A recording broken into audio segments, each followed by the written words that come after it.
All right, Money Mander back here again for the Kane Capital YouTube. Today, me and Ramsay are going to be discussing the recent Biden stock buyback tax plan. So if you didn't know, at the start of this calendar year, Biden just implemented a 1% tax on stock buybacks, taxing the company to try and disencourage them from implementing stock buybacks to artificially boost share price. For those of you guys that don't know what a stock buyback is, the name hints the definition. A stock buyback is basically when a company repurchases its own shares to increase equity, which also helps consolidate ownership, basically makes the company look a little healthier financially, which in turn attracts new investors, attracts more investors, which is also why it seems to be so attractive in a recessionary climate as we're seeing today. And just as Mander stated, the Inflationary Reduction Act of 2022 included this tax bill, which just started being implemented January 1st, 2023, which is a 1% tax on these buybacks. So if you are a publicly traded company on a securities exchange or you purchase more than $1 million of stock per year, you're going to be included in this tax bracket. It didn't get too much shit when it first came out, or the idea first came out in the summer of 2022. But actually, as of a few days ago, when Biden had his State of the Union speech, he came out with a little bit of a surprise to the people, stating that he wants to quadruple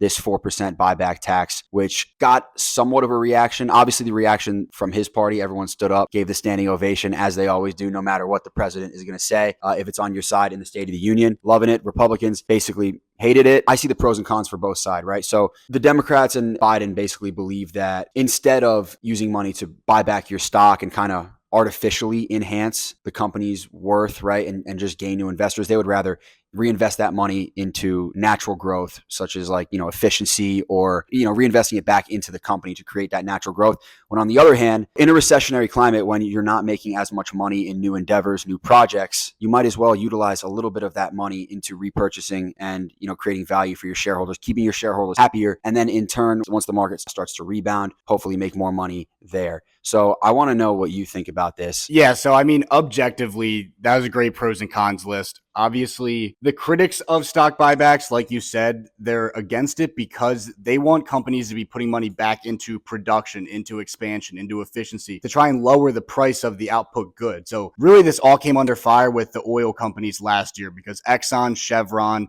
they did massive stock buybacks instead of putting that cash into production of oil to try and lower the cost of oil. Instead, they took all that money, did stock buybacks, boosted their share price. The energy sector closed the year up 50% on the year. And so obviously, when you look at it from out of the lens, investors in oil did great. The energy companies did great because they weren't reinvesting any money. They were just using it to pump stock price back up. But really what this comes down to me is as you get into an environment like we're in with higher interest rates, all this comes down to is simply profit. And so if you have cash you're looking to deploy, you're going to deploy it in the most profitable way possible. So if expansion and buying new equipment for improving production and efficiency, if that's now at a 5x cost to borrow and to raise debt to do so, it's less profitable to take on these projects. And so if you use the cash instead to do stock buybacks, it's really simple. If you had 1,000 shares outstanding and your company was valued at $100,000, then you would be trading at $100 a share. If you buy back 200 of those shares, you now only have 800 shares outstanding. At the same market cap, your share price is going to go up. And so that's basically what happens. These companies do stock buybacks to pump up share price. It keeps the investors happy. But I think the way this gets politicized is kind of wrong because it's getting made out to be stock buybacks benefit the wealthy Americans and we should get rid of them or tax the crap out of it. But when in reality, they benefit people who own stocks. My grandma is not